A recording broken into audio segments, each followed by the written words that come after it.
Welcome to the Instant Wrestling Report. Alongside my partners Quad, Robert, and Ryan, I'm your host, J-Man. On this edition of the IWR, we're going to do our 2011 TNA Lockdown review, just getting off the air with the pay-per-view. First match starting out, we had a number one contender for the X title in an Xscape match. We had Chris Sabin, Jay Lethal, Amazing Red Suicide, Max Buck, Jeremy Buck, Brian Kendrick, and Robbie E. Like most Lockdown pay-per-views, it starts off with the Xscape match. Had a really old-school feeling. You had Chris Sabin in there, Chris Sabin, Jay Lethal, Amazing Red. There's a nice little spot there with Amazing Red and Lethal and Sabin kind of doing old school stuff.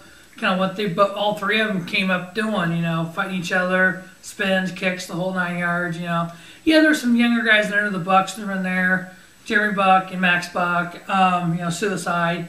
But I really liked it, and this little spot there, kind of a old school feeling there with Amazing Red, and finally getting on a pay-per-view. Yeah. That was awesome. And Max Buck getting the win there and move on for a future X Division title shot. Moving on from there, went to a four-way tag match. We had the British Invasion, Inc., Crimson and Steiner, and EY and Orlando Jordan. When I first saw this was going to be put on the show, I was kind of skeptical about what they were going to do. But, for the most part, this match was pretty entertaining. They didn't overdo anything. They did nice little spots here and there. Steiner had his little go-around, and the crowd loved him, and they just all this and all that, and just surprisingly, actually, Inc. got the win on this, and just looking good. There wasn't anything bad in this, wasn't anything great, but it was still like entertaining to where it's not skippable, but it was still just a fun match for the most part. Moving on to the third match, we had a hair versus title match for the Knockouts title with champion Madison Rayne versus Mickie James. This is how quick the match was. They came out, bell rang, DDT, match over. And that was as long as the match was. There you go. It was a pointless match. They needed to have another title on the line. They could have done a lot more with these two. It looked like Mickie was favoring the shoulder. So it might have been an injury. Yeah, an injury, all that. Mickie won the title. I think they're going to have something with one of the Beautiful People or one of the Sarita or Rosita. Well, they had Bischoff come out and cut like a almost 10-minute promo kind of deal. I think it might have been because Mickie might have been hurt or something, and they wanted to cut the match short. But they still wanted to give her the title. They promised us a hair versus title match. So I mean, really quick one there, Mickie James, the new Knockouts champion, after a lot of times going against Madison Rayne for that title. Moving on to the fourth match here, we had Samoa Submission Machine Samoa Joe versus the Pope, D'Angelo Dinero. Yeah, this is one of those feuds that's been going on for a few months now, Joe and Pope. It's actually been a pretty good feud, going back and forth. You got Samoa Joe, old school TNA. You have from almost the beginning, mid-90s he showed up. Former heavyweight champion. He ended up winning this by submission. So they might carry it on. They might just end it here. So we'll see. You'll see what happens with that. And Joe getting the victory there in a pretty decent match. By submission. By submission. Kikuni clutch. Next match, we had the fifth match. We had Matt Morgan versus Hernandez. This was exactly like I thought it was going to be. Finally Morgan gets a win on this. Hopefully coming to some closure with this feud. It's kind of getting stale. But at the same time, Mexican America's still looking not looking bad or anything. At the same point, they got their kicks in here and there, and then but anyway, Morgan got the win, and then afterwards they had some kind of deal going on with Rosita and Sabrina were in the ring, and they were talking and rambling on in Spanish, and Velvet Sky came out, and it was a little knockout, something go around. No, I don't mind. It was quite entertaining and quite a good view. So. Matt Morgan horrible, actually. Matt Morgan getting the win and actually a pretty nasty carbon footprint off that Hernandez jumping off and catching it in the midair, which was actually pretty nasty. Morgan getting the win there. Moving on to number 6 match, we had the Ultra Male Rules match between Kurt Angle and Jeff Jarrett. First match had to win by submission. Second fall pinfall, and then third they had to escape from the cage. This one, really, felt like it was the culmination of this feud. I really felt like it was going to be the end of this. It was kind of, it really needed to get over with, And I was expecting it to be pretty good, and it actually was really good.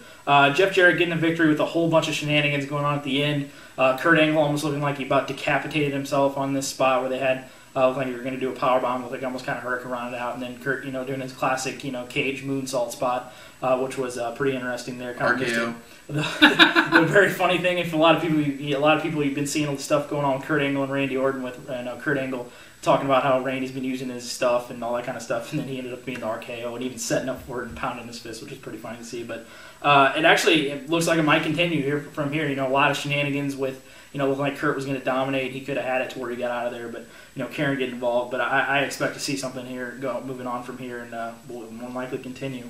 Moving on to the sub-main match, we actually had the TNA World Title on the line in a triple threat match with champion Sting versus Mr. Anderson versus Rob Van Dam. This was a lot better world title match than the last pay-per-view. 6 minutes better. It started off, it was unexpected to see what was going to happen because of the Bischoff promo. Like I just said, it was a better match than the last pay-per-view.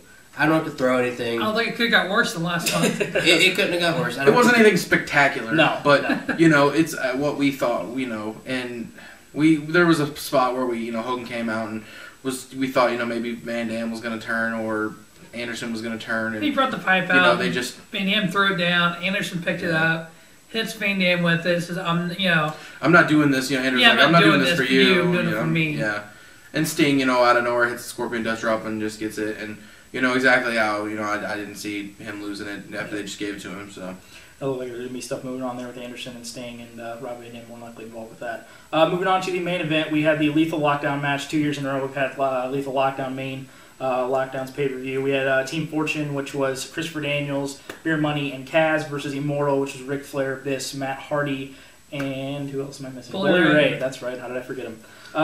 He's forgettable. Yeah. The biggest thing coming out of this match, there's a lot of things going on with, a lot of, the same kind of stuff going on in the Lethal Lockdown stuff. Got the top rope stuff, a lot of stuff from Daniels. The biggest thing for me is the return of the phenomenal one, AJ Styles to Fortune, aiding them in their victory over Immortal in the Lethal Lockdown match. Unfortunately, it looks like it's going to start a feud with AJ and Bully Ray because Bully Ray, powerbombed him through the table off the ramp. That's horrible for AJ. I mean, AJ needs to be in a title match. AJ needs to be leading the card, leading Fortune. He is one of the founding fathers of, TNA. He is the best there is. So. Yeah, I mean, with this, this was a good back and forth deal. Two guys was in there from one team, and then one guy would get beat up, and then 3 guys from the other, and then it would just be back and forth. Typical lockdown. Yeah, typical, lockdown. There were some good fun spots. Daniels did a dive off the top on Abyss and Matt Hardy, and just, weapons. The basic gist of, how they do a... predictable Ric Flair getting destroyed. Yeah, get his pants ripped off and his shirt and blood everywhere. Bloody old man. James Storm hit him with a beer bottle and just instantly was busted all over. Even before Daniels did the dive off the top of the cage, and Matt Hardy hit a spot on top of the cage. Yeah. And Daniels' belt fell off. Yeah. Pretty close. He was actually hanging on for dear life. He had to pull himself back up before he did the dive. It sums up really what we had been thinking, that maybe this was a whole angle with AJ. I mean, he got in the ring, did some, did Pele, did some work, did Pele, looked good. Didn't see like there was any injury or anything. So I mean, it's interesting to see where they're going to go with Daniels from here. Yep. If he's going to stay with Fortune or he's going to do something else. I see Daniels turning and going to Immortal. I don't see that. That's not going to happen at all. I really don't think so. But I mean, it's you never know. They have all kinds of. It's TNA. Christopher Daniels, the Ring of Honor television champion. Television champion in Ring of Honor. But, really, it just seems so lopsided when you look at Fortune, you look at Immortal. It's like Fortune is just so much better by and far. Just how that faction looks is just outstanding. Getting the return of AJ and Lethal Lockdown match. There should be interesting things to come from there. All right, that will wrap up our 2011 TNA Lockdown review. For my partners, Squad Robert and Ryan, I'm your host, J-Man. Thank you for watching another edition of the Instant Wrestling Report, your source for professional wrestling news, information, and opinions, instantly.